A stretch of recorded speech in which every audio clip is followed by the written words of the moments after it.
Hello and welcome to the Game Theory Podcast. I'm your host, Sam Vecenie. Today, Bryce Simon is here. We're going to talk about the Knicks coming back to beat the Indiana Pacers in Game 3. We'll talk about the Wolves blowing out the Thunder in Game 3. Both of those series in the conference finals are now 2-1.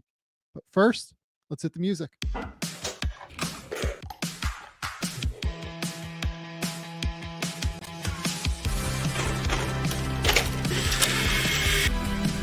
They do have a timeout. Decide not to use it. Way downtown. Bang! Bang! What's this gonna be? Wow! Are you kidding me? Hello and welcome to the Game Theory Podcast. I'm your host, Sam Vecenie. But if you watch the tape, what you will see completely orchestrated this game. Bryce, what's going on, buddy? What's up, Sam? I don't know how often we get things right, but we definitely got this one right in terms of picking the rotation of when to record post games after the Eastern Conference finals and not the Western Conference, because while both series are 2-1, one has been much more competitive in close games than the other. It's just more interesting, honestly, like more fun. Every single game in this Indiana Knicks series has just been incredible. Everyone brings it. They bring it every single time. I think that these two teams are now separated by 2 points in this series, maybe 3 points in this series. It's completely ridiculous how tight these two teams are, even though Indiana now has a 2-1 lead. After where I want to start is this was really, to me, kind of a career defining quarter for Karl Anthony Towns. Even going into it, I kind of felt like, okay, Brunson has 5 fouls. They're going to need Cat to step up here at the start of the fourth quarter and do something and be aggressive and be physical and be strong and be willing to be the real dude here on this team. And he comes out and drops 15 points in the first 4 minutes of the fourth quarter. He has 20 points in the fourth quarter in total. He ends up going, because of that, for 24 and 15 after he was truly dreadful for the first 3 quarters of this game. He had 4 points on 8 shot attempts. He had turned the ball over a ton. The defense was not looking great. But then the fourth quarter comes around and he genuinely took over this game in a way that, again, in my opinion, genuinely is an important career-defining moment for him. If Cat ends up making the Hall of Fame, we'll see if that happens, right?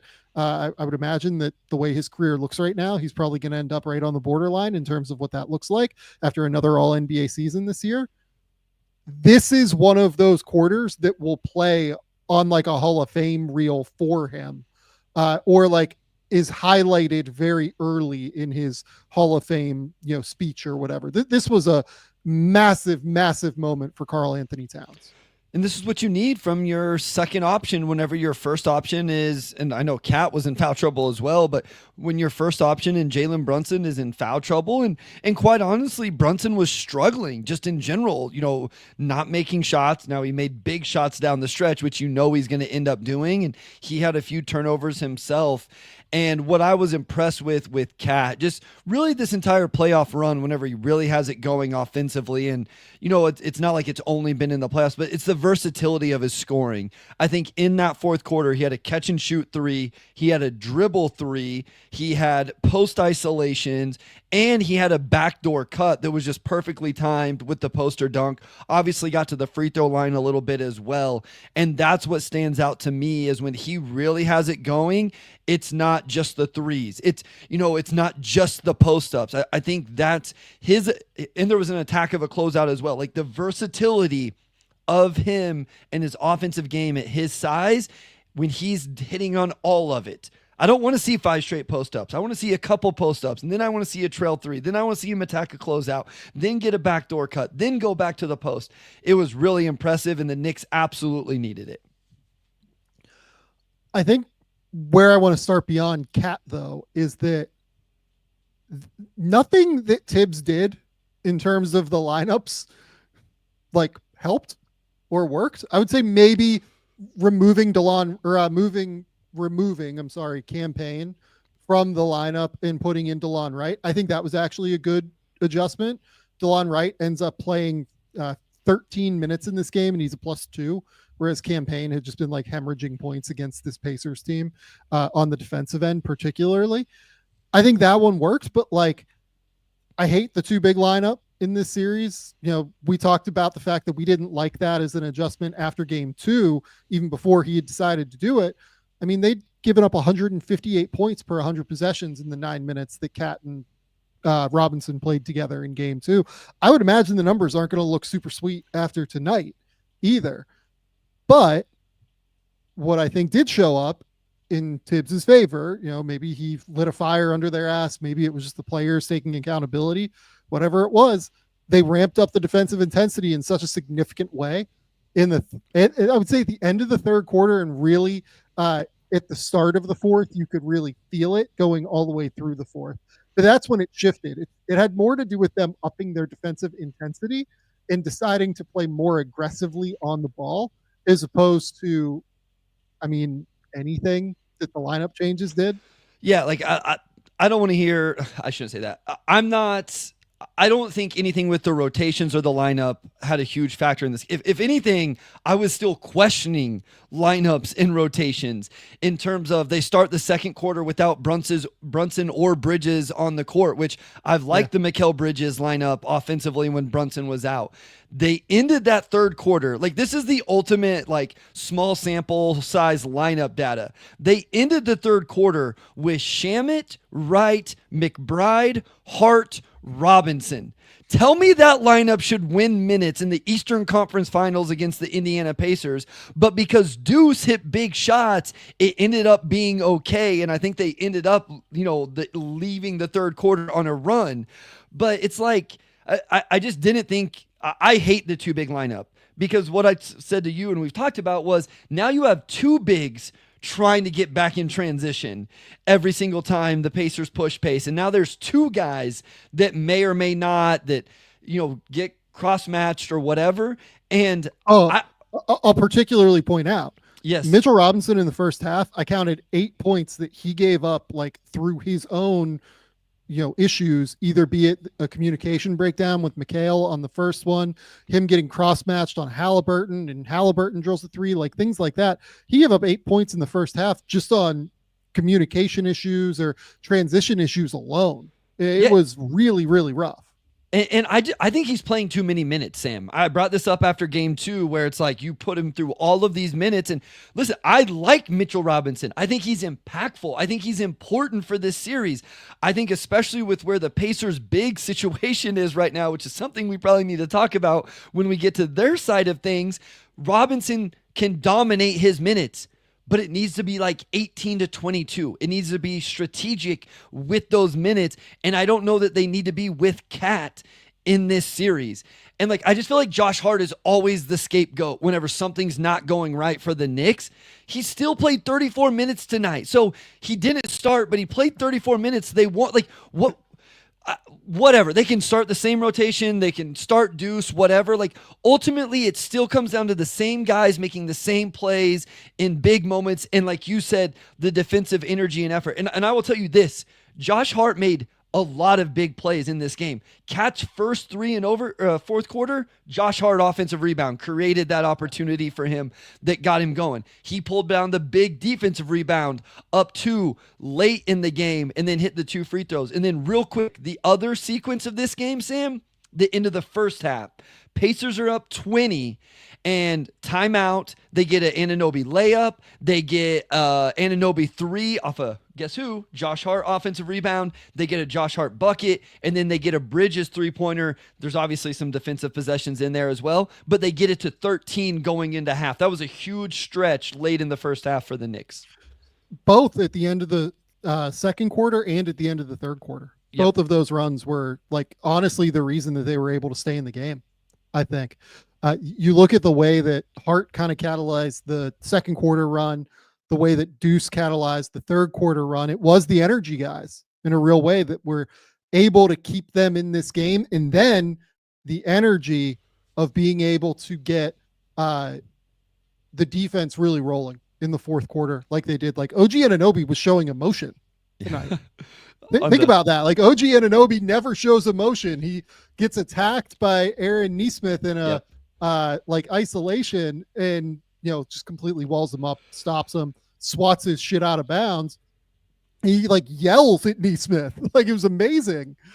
We never see emotion like that. So I loved it. I loved every moment of this for the Knicks. And on the other side with the Pacers, I guess where I'm trying to still figure out, how sustainable all of this was for the Knicks.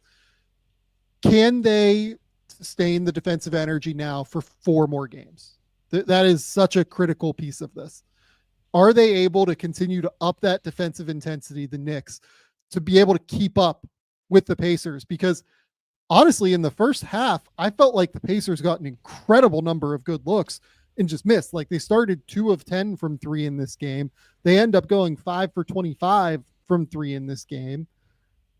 I don't think it was due to a lack of quality of good opportunities. I think it was just that they kind of missed some open shots early on and maybe didn't take enough advantage. They could have been up 30 instead of 20 early on to me, but they kept them around. And because of that, the Knicks were able to really kind of roll into this third quarter, fourth quarter. And once they got it within single digits because of the cat run, then it really just kind of snowballed and avalanche down the hill. And that's where the energy came. And we're looking at a 2-1 lead now. Yeah, it's funny. I wrote, if the shot diet of the first 4 minutes is an indicator of who will win this game, Pacers will win this game, even though they were losing after the first 4 minutes of the game. I thought their shot diet, what they were creating, was better.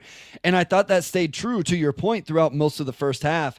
But between New York ramping up the defense, I thought Indiana got out of their pace a little bit and got a little bit too much into Siakam isolation mismatch hunting, like a little bit too much. After game 2, I came on and talked about, I love the versatility of what Indiana could do. They could push pace, they could ISO, they could run ball screens. And I felt like they got just a little bit too much into that. And then I will be honest, we give Tyrese Halliburton all of the love and all of the due love and credit when he deserves it. I didn't love his mentality in the second half tonight in terms of looking to score the ball himself. I thought he turned down some opportunities to go be aggressive to score the basketball on a few different possessions. I would have liked to him, even if it was forcing the issue, I would have liked to see that from him just a little bit, and I didn't think we saw that. So credit to the Knicks, because their defensive energy did change, and it was a huge ramp up, and it caught the Pacers off guard, and I don't think the Pacers adjusted well to it. Now we'll see if they're able to in game 4. Well, and here's the other big piece of this, and, there are no shots here at Jalen Brunson, right? Jalen Brunson still had 23 points, made all 10 of his free throws, dealt with foul trouble all night, right? Not having Brunson on the court was a huge piece of this. Sure. In terms of the defensive energy. Defensive end, because they have really struggled to guard when both Brunson and Towns are on the court. Yep. In this series. You can look at any play-by-play data you want to. When Brunson and Towns have been on the court, it's been a huge struggle for them. At any moment in the playoffs, they've given up 120 points per 100 possessions with Towns and Brunson on the court together in these playoffs. With Brunson on the court without Towns, it's 110. With Towns on the court without Brunson, it's 96. Even in the 36 minutes where they've both been off the court, it's 114, right? So I really think that a big piece of this is that Brunson and Towns not playing together on the court necessarily, to me, is a huge factor here. And it's something that, based off of foul trouble tonight, was sustainable. They had to pick and choose different bodies, pick and choose different ways to be able to kind of scrap together offense. But the flip side of that is that it allowed them to play more aggressive, switchable, difficult defense that made the Pacers' life a lot more difficult in a lot of moments.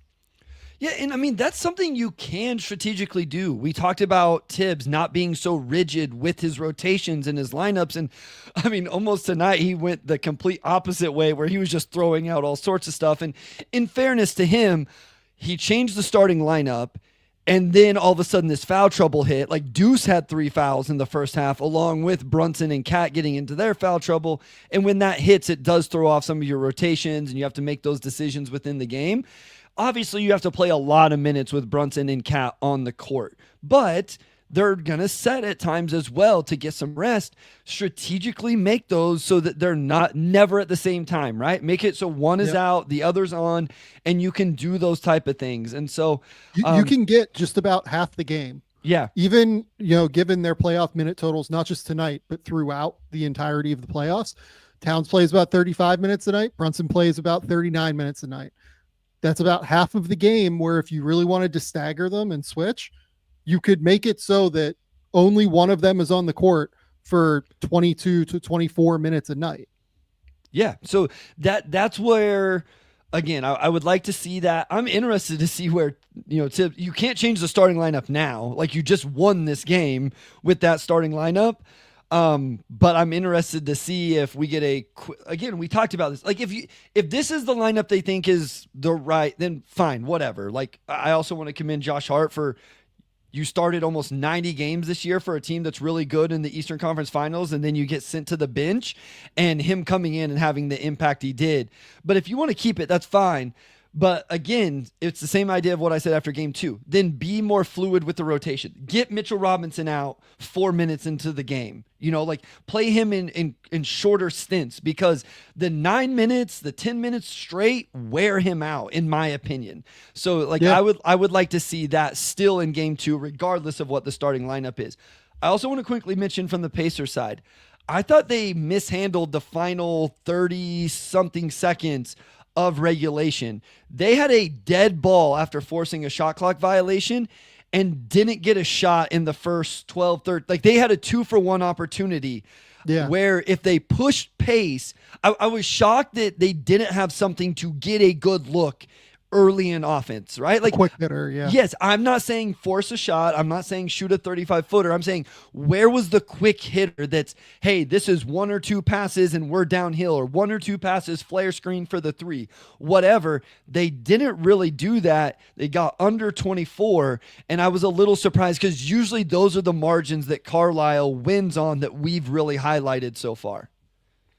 Were you surprised we didn't see more Obi Toppin in this game? Yeah, that's interesting. I hadn't thought about it. Mostly with the bench, I had thought about, like, man, Benedict Mathurin cannot play. Trying to hash through the Shepherd minutes, the big guy. Maybe this is where that conversation happens. They can't play Toppin in the Mitchell Robinson minutes. Can you play Toppin at the 5 against Cat? Can they do that to help out this issue they have at the 5? Is that something that they could try out? That's kind of what I'm wondering. Yeah, because, listen, with all due respect, this was another thing I wrote, Sam. We're into the third quarter in the Eastern Conference Finals. We have Tony Bradley and Landry Shamet on the court, and I'm just like, what is going right? What is going on here? This is insane stuff to me. I love it. This is why this series is so much fun. Yeah, you absolutely cannot do it in the Mitchell Robinson minutes. He will destroy them on the offensive boards. Maybe in some Cat minutes they can do that with Toppin to try out. But in general, I wouldn't mind. He only had 14 minutes tonight. I feel like his energy is usually pretty good, Sam. Yeah, it was weird. He had that offensive foul near the end of the third quarter, and Carlisle just yanked him. Yeah. And that was it. And he didn't play again. And meanwhile, I thought he was a really big part of them having that crazy run in the second quarter. Yeah. Just his energy, his ability to run up and down the court. I think his defense has been reasonable in this series.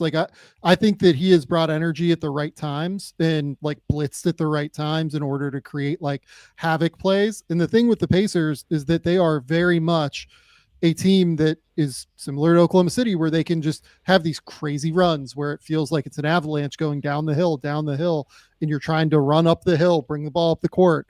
And I think Obi is a big reason for those runs for the most part. I think they probably yanked him just a touch early in this game, and they stayed with Mathurin an unconscionably long amount of time, even though he only played 8 minutes in this game. It's funny. He played 8 minutes, and we're both going to say he played too much. It's crazy. I think he did. Yeah. I'm just giving all of his minutes to Shepherd at this point is where I'm at. Or McConnell can at least play. And McConnell at least puts the ball in the basket.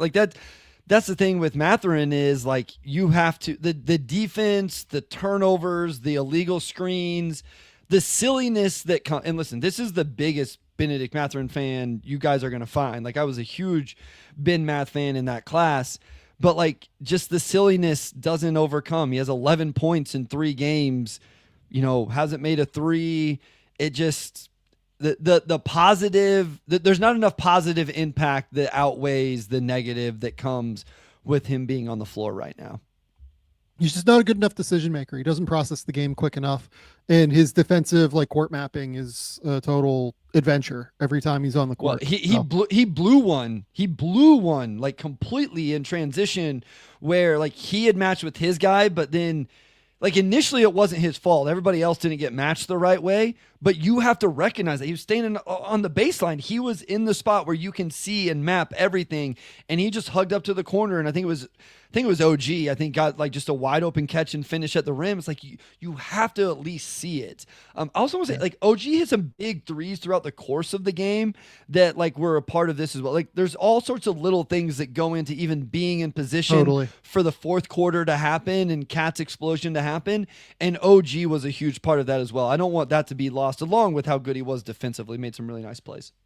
Well, it's funny because like I think OG and Hart in this series coming into tonight had not been particularly good on defense in this series. Sure. By their standards. I think the communication has been off. I think that, just their general, OG has been in so many wrong positions. So defensively, Sam, he was a huge part of the game 1 comeback because his man was setting a screen and he's 6 feet off. It's like, OG, you guys are up 14.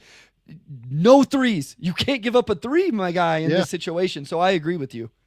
100%. And I thought that in the fourth quarter tonight, particularly, OG was maybe like the biggest reason defensively why they were so good. And, again, Josh Hart, I thought he was not particularly good in the first half of this game.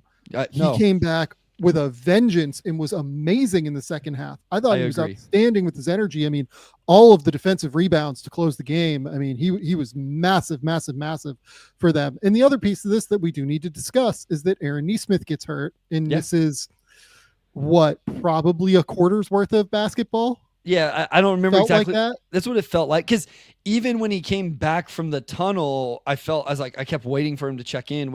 I don't think he got back in till like 6 minutes to go in the fourth. So a quarter sounds right. Roughly midway third quarter to midway fourth quarter, maybe a little less. But yeah. So Nesmith has played 37, 39, and 33 minutes in each of his last 3 games, right? And he played 26 tonight because he went out. Let's say he missed, I don't know, maybe 10 minutes of play tonight. Seems fair. And that was a big deal because it really takes an option off the court defensively for them. The other thing that really annoyed me in this game from the Pacers, in the start of the third quarter, you have a chance to put your foot on the gas and really cause problems for the Knicks. That Jalen Brunson has 4 fouls. Yes. Why are you not running every single action at Jalen Brunson to start the third quarter? I don't think they really ran any of them. They were trying to attack Cat and try to get him his 4th foul, is what it felt like to me. And they did eventually. They got it. But I just don't know why you aren't running everything at Brunson, because he's going to either foul and be off the court for the next 12 minutes, basically, because there's no way they're going to risk him picking up a 6th foul before the fourth quarter, or you get free buckets because Brunson is not going to be as physical. He's going to play off. He's going to make it a little bit easier. I have no idea why they didn't run, guard to guard, Halliburton, Nesmith actions relentlessly in that start of the third quarter. That would have been, to me, the move. Yeah, so I actually wanted to talk about this as well because they actually have done a nice job. So it's kind of funny how watching the Knicks so closely throughout these playoffs, you see how teams attack them better and more intricately. So in the first round series, the Pistons would bring Brunson into the action, but Brunson knew that Beasley or Hardaway Jr. or whatever were just going to ghost or pick and pop off of the ball screen, right? Yep. Well, then you get to the Celtics series, he's guarding Drew Holiday. Well, Drew Holiday throws a wrinkle at him. He will now screen and roll, which makes it a longer closeout and a better ability to break down the defense, or he'll slip before he ever gets there. Well, now what the Pacers are doing is they're bringing Nesmith into the screen, and then they're running like flare actions off of it and stuff like that, making Brunson hedge and then get through a screen. And they've done that in these first, but they didn't do it, to your point, there in the start of the second half. They didn't do it down the stretch in the fourth quarter. And it's just like, that's what I was talking about, where like the variety of their offense, I think they got stuck trying to just attack one or two things as opposed to just really staying in the flow of, okay, we'll attack this way, then we'll attack that way. Okay, we haven't attacked Brunson in a while. He's in foul trouble. Let's go run that ball screen into flare screen action. The variety went away, and I think that hurt their flow. Again, along with credit to New York for picking up their energy and intensity, because that is definitely part of it. Yep. No, it's really, really interesting now to see where these two teams go. Every game has been so close in this series. To me, like, I don't even know if there are adjustments on the Pacers side. I almost would like to see them again go Deuce in the starting lineup instead of Mitch. Like, that would be something that would clear up a lot of issues, I think, for the Knicks. I agree with that. Like, I'm a big Josh Hart guy. Like, whatever. Deuce makes so much more sense to me than Mitch in the starting lineup. So, I mean, if I would love to see that. I assume we don't, right? Like, I think that would be. It would be really interesting if Tibbs, after a win, went to that. But, I'm with you. Deuce. Yeah, I'm really interested to see what the numbers look like after this game, because I don't think we have the lineup data yet over on NBA.com in terms of, two-man data, where we can see who looked like what together against the Pacers in this game. I can look at it real quick to see if we've got it, but I feel like it solves problems for the Knicks if they decide to go. So we actually do have it. Holy shit. This is cool. Okay. So Robinson Towns tonight defensively was actually really good. It was 96 defensive rating. Interesting. But again, like, that was the start of the game where the Pacers like got a billion shots. open threes and just missed shots. Right. Yeah, and the other thing I will point out is they finished with their original starting lineup. Like, Tibbs still went to, now it was McBride instead of Brunson because of the foul trouble, but it was McBride with the other four normal starters. And then once he was ready for Brunson to come in, then he put in Brunson. And so, like, that was interesting to me that he still defaulted to the original starting lineup down the stretch in the fourth quarter. I assume we'll continue to see that. But yeah, interesting. Yeah. Defensive numbers were okay. Yeah.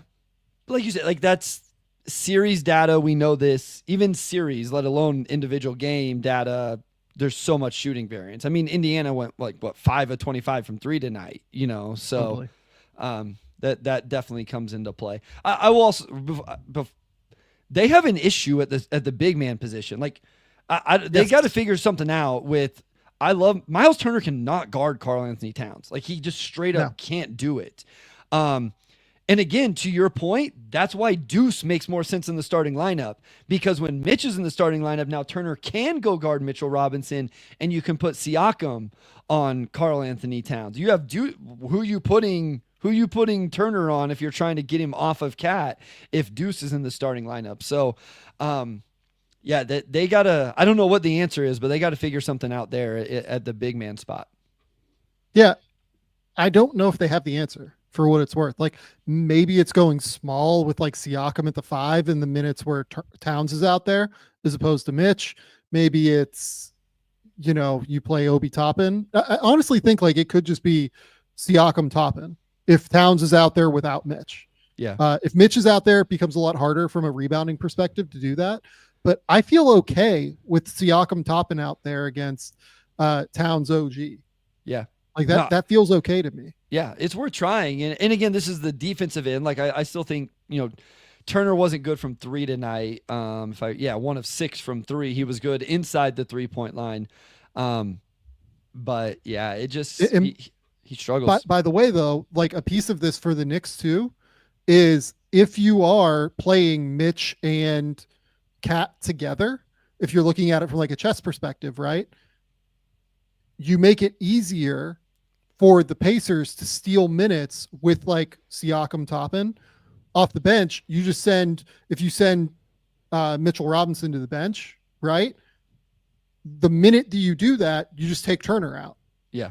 And you just say, okay, like we're just going to minutes match and go small in the minutes where Mitch is out of the game. Yep. Like you actually make it way easier on them if you're playing both of the bigs together to start the game, I think. Yep. No, I agree. I'm okay if it's McBride. I do not agree with the decision if it's Mitch. Yeah.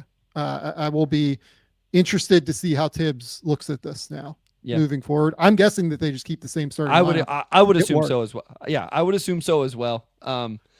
So I would struggle to change the starting lineup after a win. So yeah, just real quick, Aaron Nesmith left the game in the second quarter due to a right ankle sprain before returning to the action. Walked gingerly to the locker room after the game. There was an ice bucket in front of his locker, per James Boyd. Per James Edwards. Shout out the icon James Edwards. Just one of the all-time great human beings. Yep.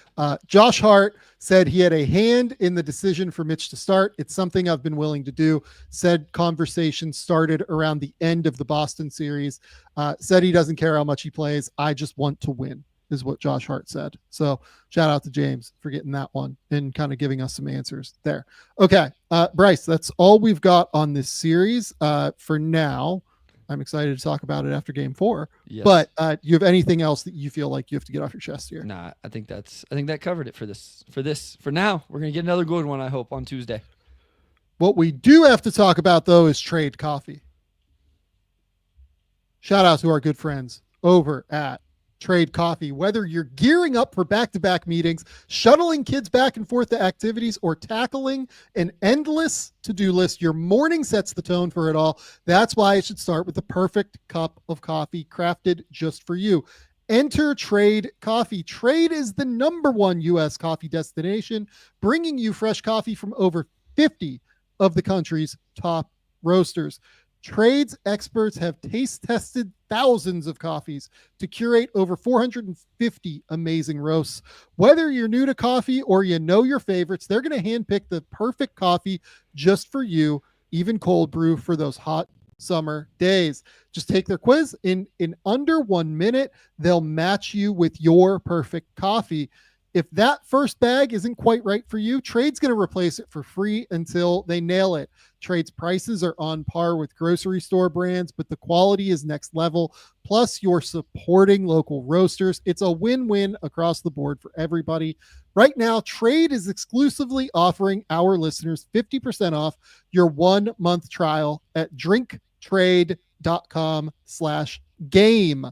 That's drinktrade, TRADE.com/game, GAME, drinktrade.com/game for 50% off your 1-month trial. Drinktrade.com/game. I mean, look, if you're a coffee drinker, like, you know how important it is to find the right roast of coffee that will make you feel good in the morning.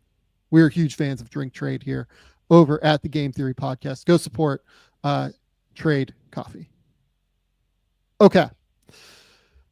The Minnesota Timberwolves get one back against the Oklahoma City. They are now down 2-1 in that series after a 143-101 ass kicking, I think is the fairest way to put it. That is just that one should count for 2. Should be 2-2 after that. They won. Wow. That was crazy. It was an impressive win by Minnesota. It was as pure of an ass kicking as like I've seen in a comeback game home in a while. I will say, so I think some people chalk this one up to shooting variance. I think that the Pacers game was like game 3 was way more about shooting variance than this one was. Yes, the Timberwolves made shots. Like that, there's no doubt about that. They went 20 for 40 from three. They shot 50% from three. They really, really got it going on offense and heated up. And that was in the first half too. It wasn't like they just made a bunch of shots at the end. To me, it was way more about what Minnesota did defensively and the adjustments they made to make life way more difficult for Oklahoma City to initiate, and playing more of like a base shell style defense made it way harder for the Thunder to get the kind of shots that they got in the first two games. I mean, we talked about it with Gobert. We've talked about Gobert quite a bit in terms of like not feeling like, at least I didn't feel like in the first two games, we saw this defensive impact for a guy that's been a multi-time defensive player of the year. And I think you were the one that actually brought it up in terms of him playing a little bit higher. And we talked about how when he plays as deep as what maybe he's comfortable with, SGA, J-Dub, Hartenstein, they're comfortable shooting that 8 to 12 to 15 footer because that's where they live anyway. And so what Minnesota did, along with, I think, asking Gobert to step up and challenge in those areas of the floor, is they also took their perimeter and they extended that out as well. So I just feel like they took their defense and said, we're going to pressure you a little higher. We're going to get in you, but we're going to always be there showing help, showing bodies, and being disruptive. And then Gobert was much more impactful. He got beat a couple times, but I think the net result was obviously very positive because he challenged multiple shots in the mid-range from those guys. So I thought it was a great defensive adjustment in terms of energy, intensity, but also just like adjusting just a little bit with where you're picking up, how you're guarding things. It wasn't some crazy thing. They didn't go play 48 minutes of zone. I feel like they actually just said, hey, let's do what we do. Let's tweak it a little bit better, or tweak it a little bit and then just do it better. I mean, shout out to another icon and, friend of the show here, Nikias Duncan. Oh, yeah. Average pickup point for when the Wolves would pick up Shea and actually like start defending him. How high up the floor the defender was is what we're talking about here when they finally started to guard Shea. In game one, it was right around half court. In game two, it was right around half court. In game three, it was actually 35 feet. Interesting. Okay. Away. It was not nearly as far up the court. And if you look at, average pick and roll distance for Shea in terms of where Oklahoma City was setting screens, for instance, game one, 1.14 points per possession. Game two, 1 point per possession. Game three, 0.73 points per possession. And look, like some of this is noisy. It's one game, right? But particularly, I think that what you saw, even more than the pickup points, and the pickup points are a piece of this for sure, they went under everything. I think that what they decided is we're going to make Shea beat us hitting pull-ups from three more than anything. And Shea it's just not what he wants to do. He's not going to try and shoot, a ton of threes. But if you pick him up at half court, what you're doing is you're letting like Hartenstein or Chet or whoever set a screen. And if you're going over that screen while you play drop with Gobert instead of going under the screen and playing drop, you're just giving Gobert more space that he has to defend at the end of the day. It's not like Shea is going to pull up from 38 feet as it is. It's just not his game. I loved this defensive adjustment from Chris Finch. I thought that this was brilliant. I thought it was so smart, and you could really feel it. The other thing that they did really, really well was they brought help from, honestly, the strong side a decent amount of the time. And we often talk about helping one pass away, but it wasn't like a full help where Anthony Edwards, for instance, would be playing on Jalen Williams and he would like fully stunt into the lane. It was just, hey, Ant, what we want you to do is we want you to play right in between the elbow and the wing on the 3-point line and just crowd that space just a little bit. Make it a lot harder for Shea to have even just like a tiny bit more space to be able to snake that dribble back and hit Gobert in the way that you did, for instance, in game two. I thought that even just that was so smart. I loved what Chris Finch did defensively to adjust things in this game. Yeah, I really like the idea of forcing Shea into being that type of scorer. And obviously he's incredible and maybe he's going to make you pay, but you said it where it's not necessarily what he wants to do. And whenever you have somebody as good, right, the MVP of this league, you want to force them into trying to do something that they may not want to do.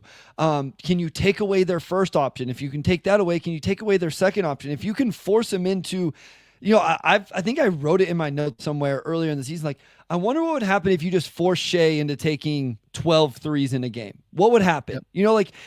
And I don't know, eventually he'd figure it out in a series, but what if it just, for a few games here, what if they forced him into that? In one of the games, he maybe hit 6 or 7 of them, but it's a mentality thing. And I think that's the bigger part of it. It's not so much like, I'm sure people would throw the Shea shooting percentages at us. It's just like, hey, we're going to take away the snake. We're going to take away the bump. We're going to take away the free throws. We're going to make you a 3-point shooter. And just the way that can and could affect you mentality wise is real. And so I love that from Minnesota in terms of them, kind of employing that. And like you said, then it also makes Gobert more effective as well in those situations. I thought they did a great job off the ball. You talked about them showing themselves, showing bodies, but then they also were able to recover and scramble and be disruptive, which is like, OKC gets a lot of credit for that, and rightfully so, but Minnesota has guys and length and athleticism to disrupt you as well.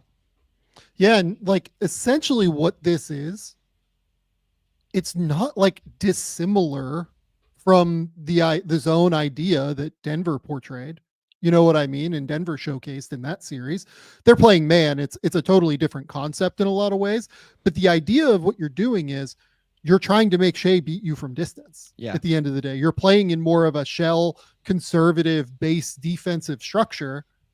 And that's going to make life harder for Oklahoma City, because again, this is a team filled with guys that don't love to shoot pull-up threes, right?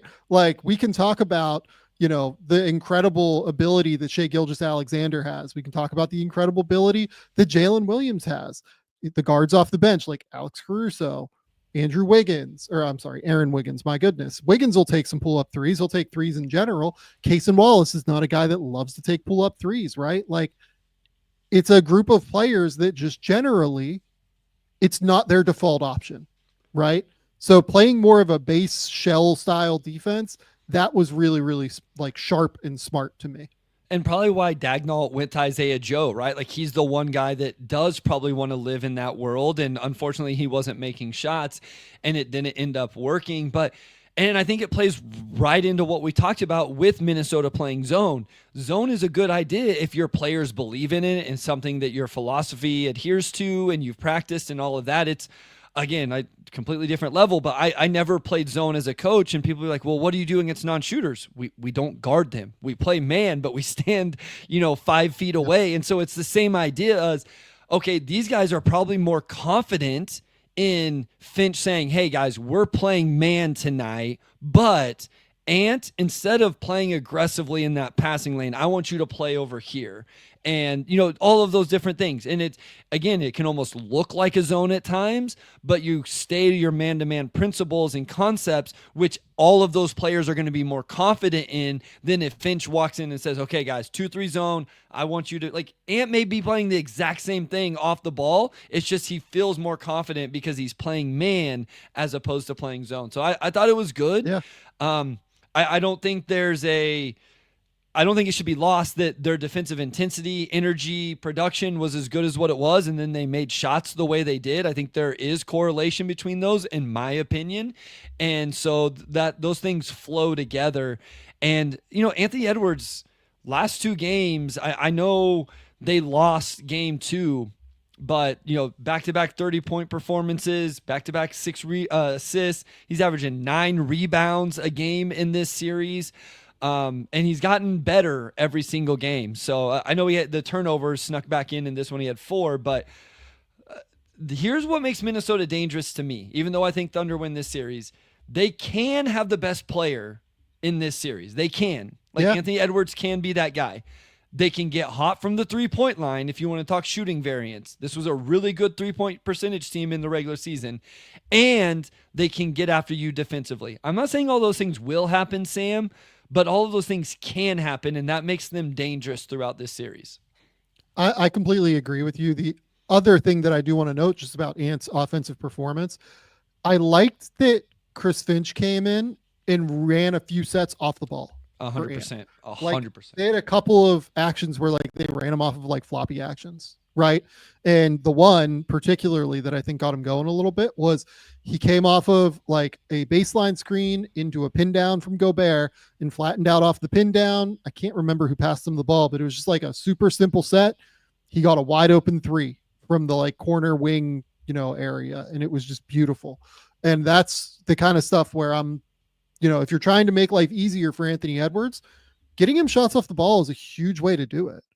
Like, it makes life so much easier for him, in my opinion, to be able to go and, run off the ball, try and run away from somebody, as opposed to running into the teeth of Oklahoma City's defense, where you have 4 different guys trying to, swipe and snatch at the ball, dig down into his handle. That's where things get harder for him. So let's make life easier for him. Let's run some off-ball stuff for him.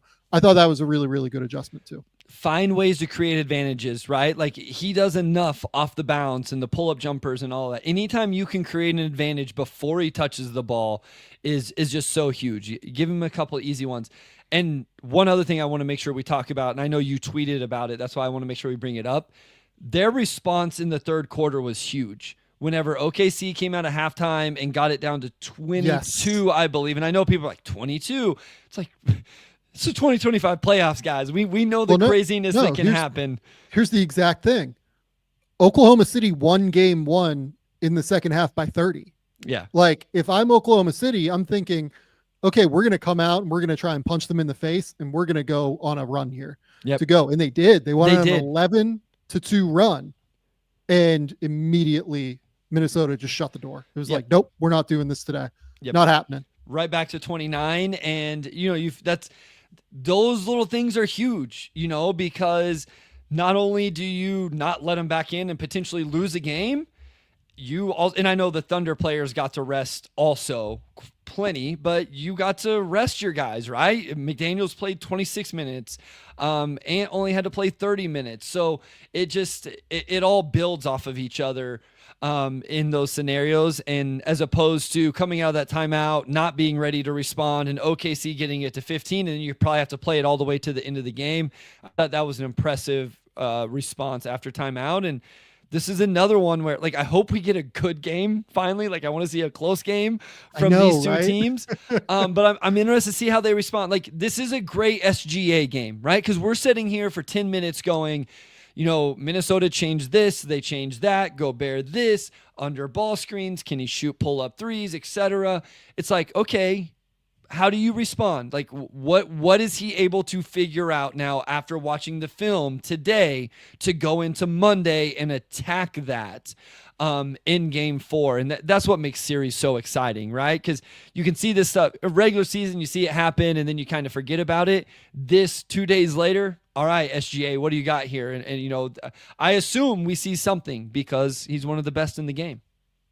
So I'm thinking of game 4 as more of a Dagnall game. Sure. How does he adjust to get Shea easier shots? Yeah. I'm thinking of, if Minnesota wins game 4, I think game 5 would then become like, okay, the same way we just talked at the top about game 3 being a defining game for Karl Anthony Towns, coming up in the fourth quarter, being able to dominate in the way that he did. At that point, game 5 for me, for Shea, would be the same. Like, he needs to step up. He needs to be the guy in some respect and just says, screw it. I'm the MVP of the league. I'm going to get buckets and I'm going to score on you. And you can't stop me from doing that. Look, the other thing that's real here is didn't get a lot of foul calls, right? 4 free throws in this game.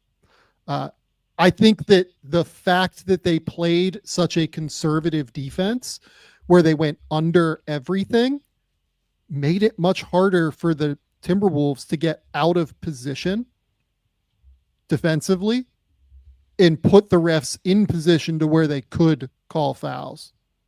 If you're just in front because you're going under ball screens, you always are there, harder to call fouls, right? So it's harder for Shea to kind of work his magic and draw fouls in that way. So I think that was a huge factor. I think that the defensive strategy of Finch, in the same way that my strategy was, hey, let's just put Ant on him and dare the refs to call fouls, right? I think that they did the better thing here. Hot take, Chris Finch is smarter than me when it comes to strategy. Play more conservative ball screen coverages, pick up points lower on the court, make sure that you're always putting your body in front, and make Shea hit pull-up threes. I think that is what worked out really, really well here.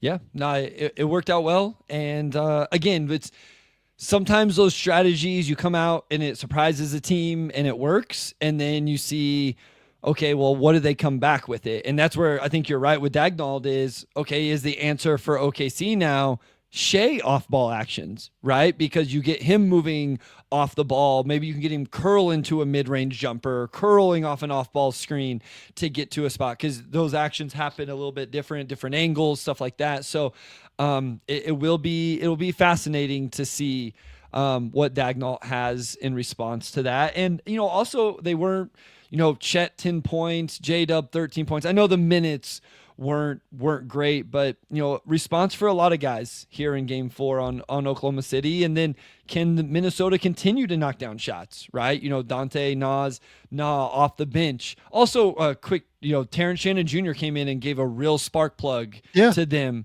as well. Just he took a couple shots. I was like, man, let's chill a little bit, but it was hard to blame him with just like the energy that he made. Like you're going to feel his presence on the floor for sure. You definitely will feel his presence. That's true. There's no doubt about that. You're gonna know he's out there because he's gonna do stuff. He's always gonna be aggressive and attacking. I thought defensively it kind of went against him a few times against J-Dub, honestly. But offensively, it's kind of what they needed in the start of that second quarter, where you just need to keep the rhythm going. You need to keep the flow going. Don't let Oklahoma City have a bit of a comeback here. I liked it. Also, Jaden McDaniels hit a 3 because he always hits at least one. Yeah. Well, unfortunately, the Oklahoma City side of this thing let us down a little bit, but we finally lost one over on Prize Picks after drilling the same thing in back-to-back games. So that was unfortunate. Shout out to the folks over at Prize Picks. Okay. We're going to answer a couple questions here at the end. Cool. Just a couple of Q&A things. So Alex Currit asks, how much does body language stuff factor into your NBA draft analyses? Thinking about what Bryce said on Slam and Jam about scouts worrying about Trey, I'm assuming Johnson's body language. So that is a real thing that I've gotten told too. Scouts didn't love Trey Johnson's body language this year. I don't care about body language specifically. I care about what the underlying causes are of the body language. I'm never just going to drop somebody on my board because, he doesn't look, there's some body language stuff going on the court, right? Unless he's flat out yelling at his teammates, right? That's one thing, but I'm never just going to flat out drop somebody because it's just he doesn't look engaged in the game or whatever. Well, no, I'm going to dig a little bit deeper. I'm going to understand, in Trey Johnson's case, he's just kind of a quiet dude, having talked to him a little bit and met him, you understand with him, it's not really negative body language to me. And Bryce is right 100% that scouts have looked at this, and I have talked to scouts that think this is the thing. But I would guess that once they interviewed him and understood who he is and understood the work ethic and understood how much he puts into it, that the body language questions would maybe not go away, but they would be eased more. You know what I mean? Yeah, no, that's a huge, I just bring it up because it was something I made note of. And again, I had talked to scouts that had brought it up as well in terms of, with him specifically, but I do think it's important. And I probably should have highlighted this more when we were talking about it, where I do think the interviews and the why, and you said it perfectly, the underlying stuff, is it selfish body language and then you talk to the kid and he is selfish? Is it just he lets down or, gets down on himself, or he gets down on his teammates and becomes a bad, all of that stuff I do think it's important. I do think it can be dangerous to over index that stuff a little bit. And so in Trey's case, it's something I always bring up as a potential, but it hasn't necessarily been a situation where I've dropped him because I don't know, I would want to talk to Trey Johnson and like, no, what are you thinking here? Why did you do that? Why are you frustrated? And hear his answer. Because hearing that answer gives me the insight to, okay, this is just a young kid that's really competitive, and maybe he's not displaying it the right way, but that's going to be okay. Like, I can work with that. Or this was a kid who just was being super selfish because he wanted the ball and his teammate took a shot he didn't want him to take. Those are two very different outcomes that the body language shows up the same way on film. And so that's where I don't over index it, but I do bring it up just because it is stuff I notice when I watch film. Yeah, no, it's a real thing that people care about in the NBA. There's no question there. Runner dude, if I say there's a 50% chance Portland keeps the 11th pick, is that too high, too low, or just right? I would say too low, just because most picks don't end up getting traded at this point. But I mean, look, they could absolutely move it. And like, I haven't heard anything really specific with Portland yet, to be honest with you, in terms of what they're thinking. So given that the default is that you just keep the pick and you take another good player to grow and develop with this really fun young core that Bryce and I have become attached to in a lot of ways, I'm all for it. If they decide to move the pick and go get another interesting, maybe slightly less young player, that makes sense too. Yeah, I would say I'm with you where it's probably just too low just because these picks don't seem to get moved as much. Obviously there's a chance it could go, not even just getting out of the draft. Maybe where their tier breaks are that they'd want to trade up. Like, I have a tier break right at around this spot. So maybe trading up would be something they would be very aggressive. Maybe their tier breaks hit differently and they'd want to trade back and get a little bit lower, feeling like they had multiple players on the board. So, I mean, I guess when you factor that in, I would still say it's a better chance than not that they just pick at 11.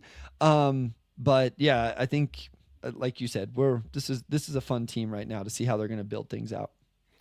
Same person, runner dude. If I say that if they keep the pick, there's an 80% chance it's Carter Bryant, Kasparis, or Jaeger, am I wrong? I mean, again, I haven't heard anything specific with Portland, so probably too high for it to only be three guys and for it to be 80%. But, I think Portland is kind of just starting their process now in terms of like really getting guys in and figuring out who they really like, who they don't like. So probably too high in terms of 80% that it's one of three guys. I understand why they would like Carter Bryant and Kasparis.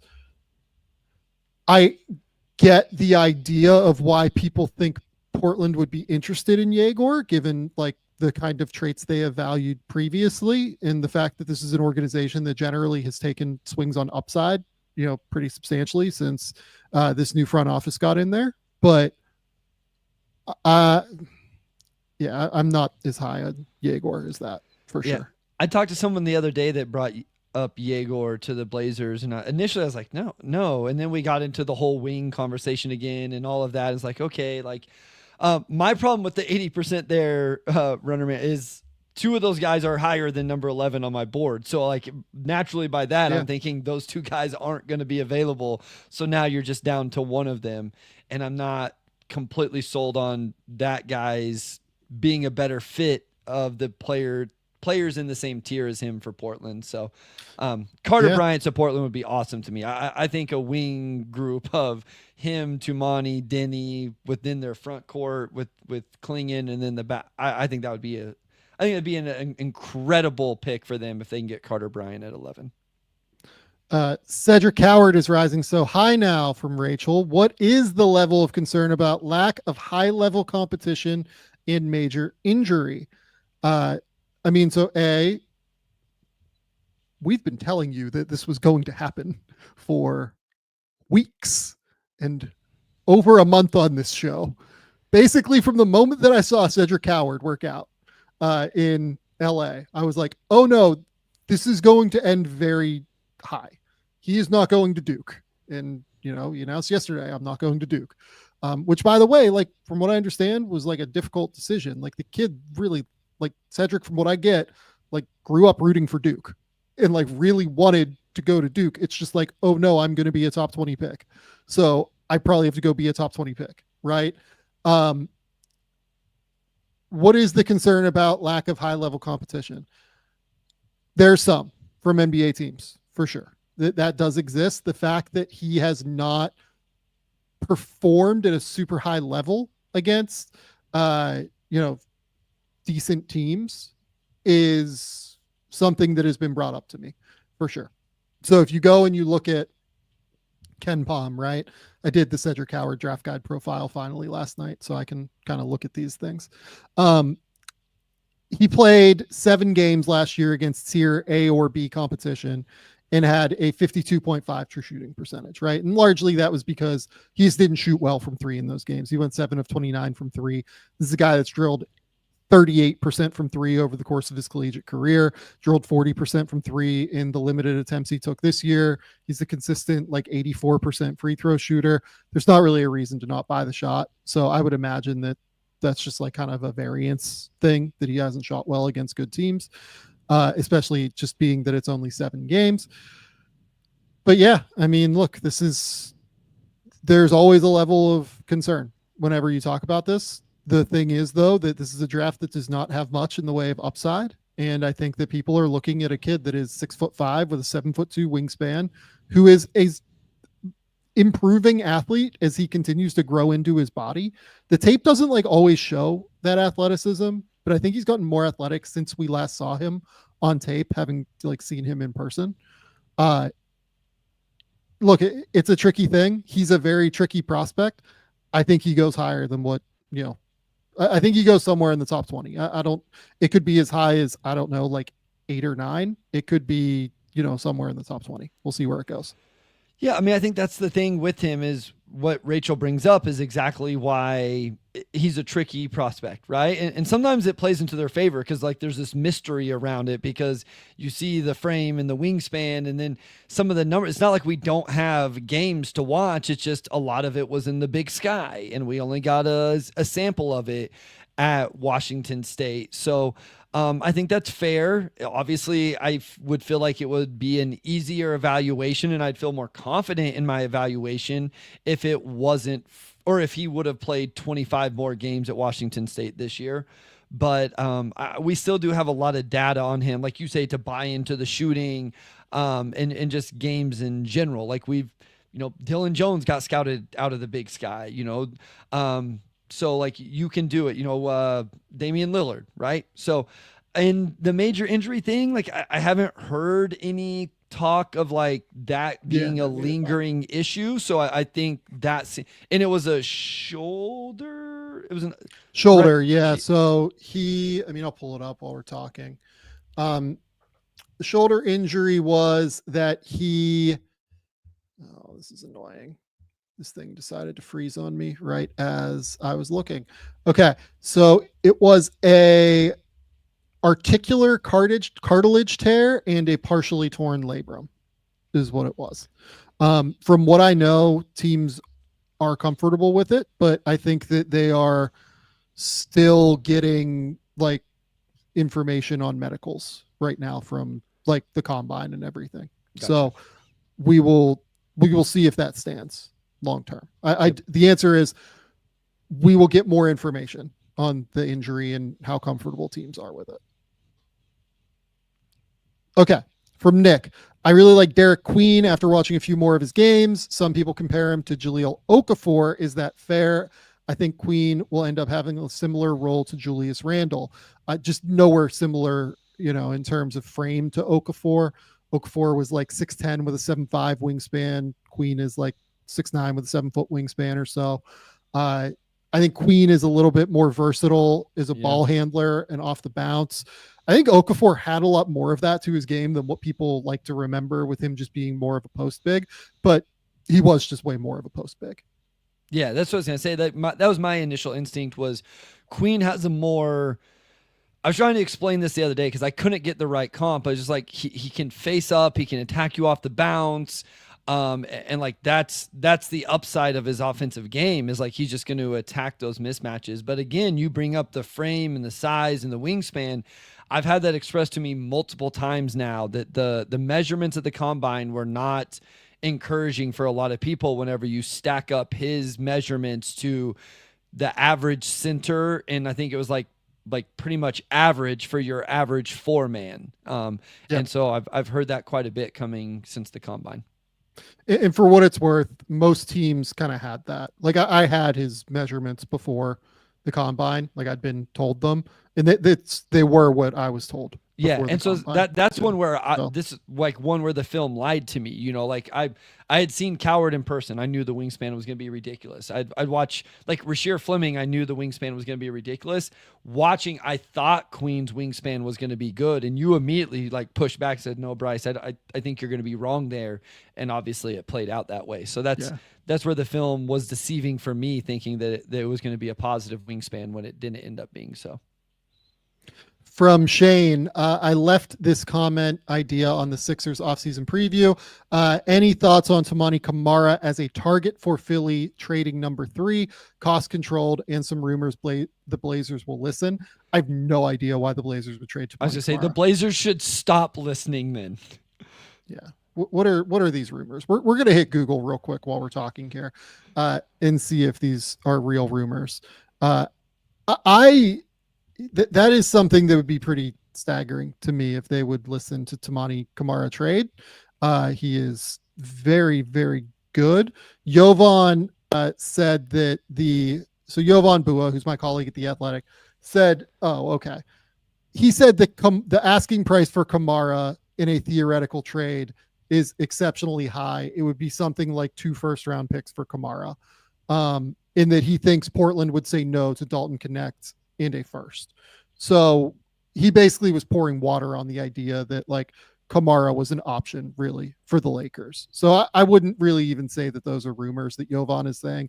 I'm sure that it's similar to this. He just got asked a question, just knowing the way Jovan's show is and how he is, being friends with him and, having had him on this show, I've been on his show. I would say that those probably weren't rumors. In terms of it being Philly that does this, sure, I love the idea of going to get Toumani Camara if I'm Philly. Look, similarly to Herb Jones, Camara is the same. The problem is you're going down to 11 instead of 7, and that is a tier break for me in terms of prospect. So I would need probably more than Camara in 11 to do this for number 3, and I don't know if I love that idea. Yeah, so to the question, Shane, Portland. Like I love the idea, just like we brought up, I think it was like you said, it was the Herb Jones idea.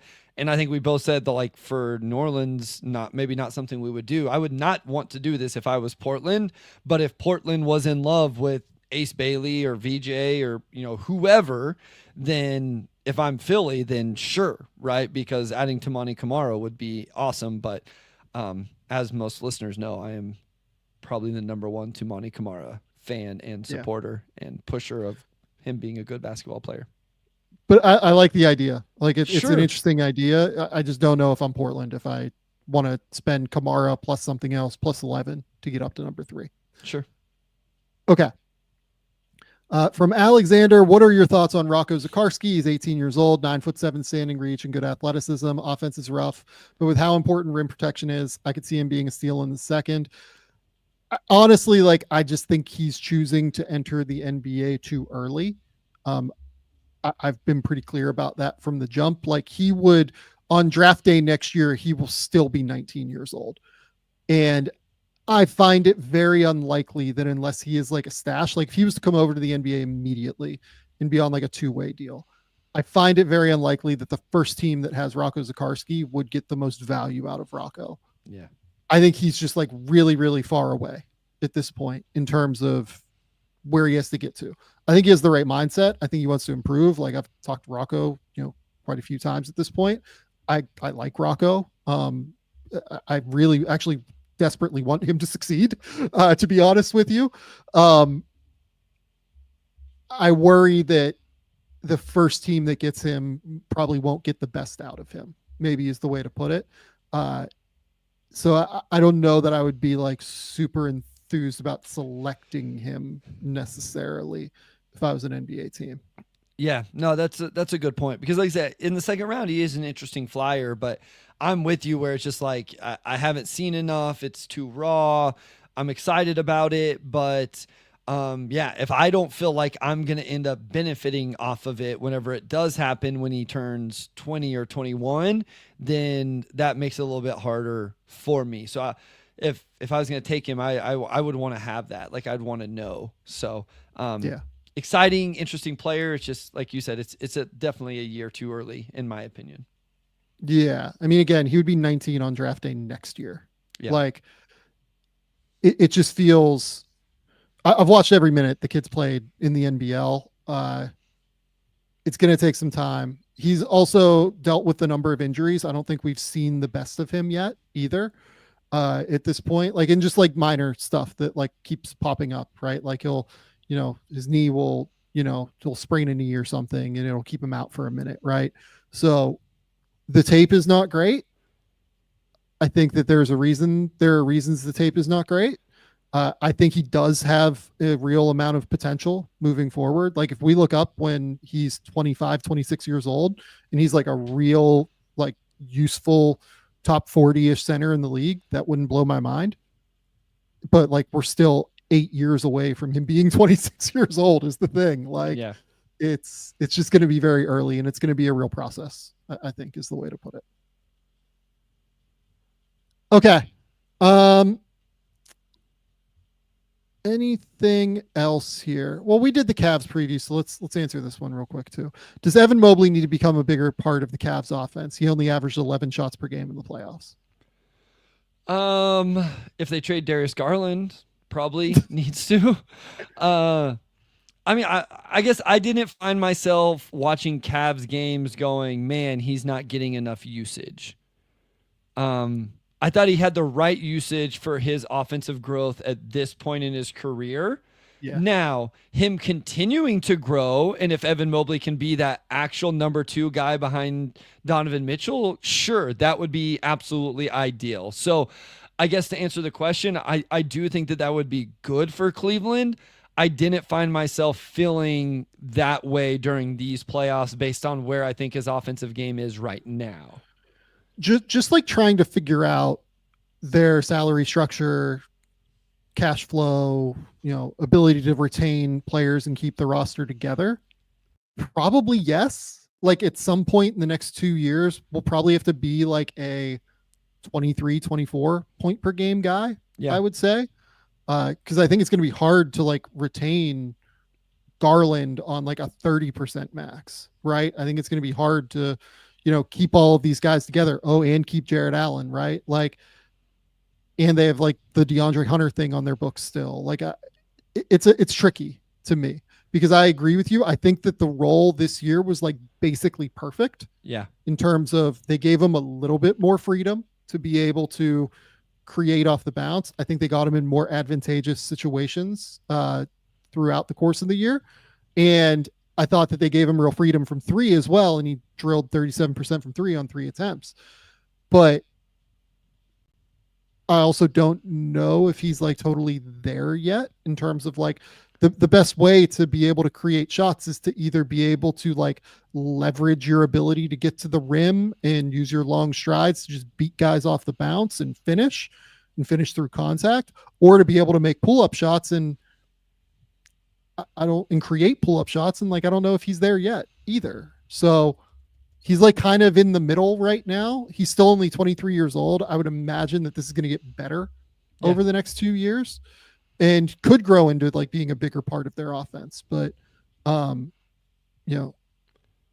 again, like, given the fact that he's going to make 30% of the max or 30% of the cap for the next 5 years, the Cavs probably do need him to take that next step and be a bigger part of the offense.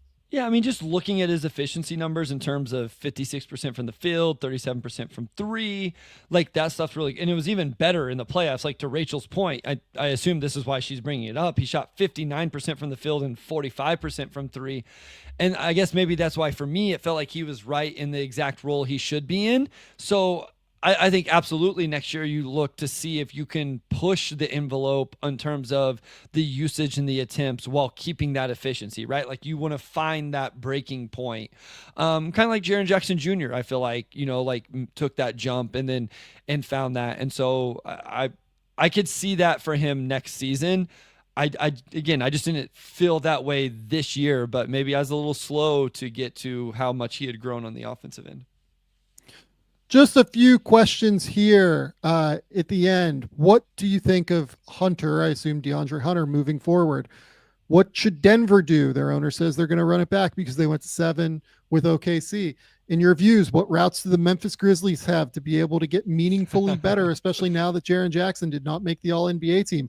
All of these questions will be answered or have been answered already in the off-season preview series that Bryce and I are doing. Go over to the YouTube channel. You will be able to find all of the off-season previews that Bryce and I have recorded to this point. There are 3 up so far: the Boston Celtics, the Cleveland Cavaliers, and the Philadelphia 76ers. We appreciate you guys watching and listening to those. Those also all go up on the podcast feed. Our next group going up here is the Clippers, the Nuggets, the Pistons, and the Grizzlies, I believe, are the next kind of trio. The Bulls are coming up here. Then after that, we'll kind of pick and choose some teams, I think, in terms of what we're going to do. Right. I love doing these off-season previews. Bryce and I are having a great time with them. We answer all of these things there. We're trying to keep the main feed right now to more basketball-y centric stuff, I guess, because hey, there's still basketball going on and it's the most important games of the year, so they deserve getting broken down. Yeah. Bryce, I think that's it for the night. Tell the people where they can find your work. Tell the people what's going on. Yeah, I got a praxis test in the morning, so this will be good. I get a good night's sleep before knocking that out in the morning. So wish me luck on that one. At Motor City Hoops on Twitter, Blue Sky, the Substack, the Pistons Pulse podcast, and of course the Game Theory podcast right here with the Sam Vecenie. The best place to get all of this content when Bryce and I go live, the off-season previews, some of the things that we post along the way. Subscribe to the YouTube channel. Subscribe to the Game Theory podcast feed over on Spotify, Apple, whatever podcasting platform that you guys use. Closing in on 37,000 subscribers over on the YouTube channel. We appreciate all of you immensely. Thank you for coming to hang out with us every night that we do this and watching all of the stuff that we put out. We're going to have stuff every day now, at least until the draft. That I can basically assure you, because we have off-season previews coming. And as you know, there are 32 days until the draft or so. And there are not too many days that we can skip moving forward before we get to off-season previews. So Bryce and I are recording those. That is all we've got, though.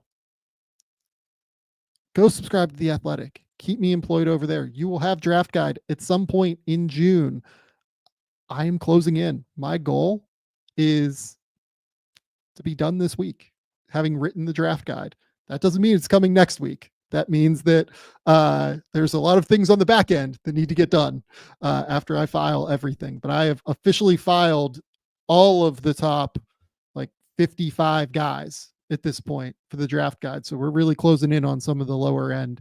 Maybe they get drafted, maybe they don't, guys. So we're closing in on that thing. That's all we got, though. Until next time, we'll talk soon.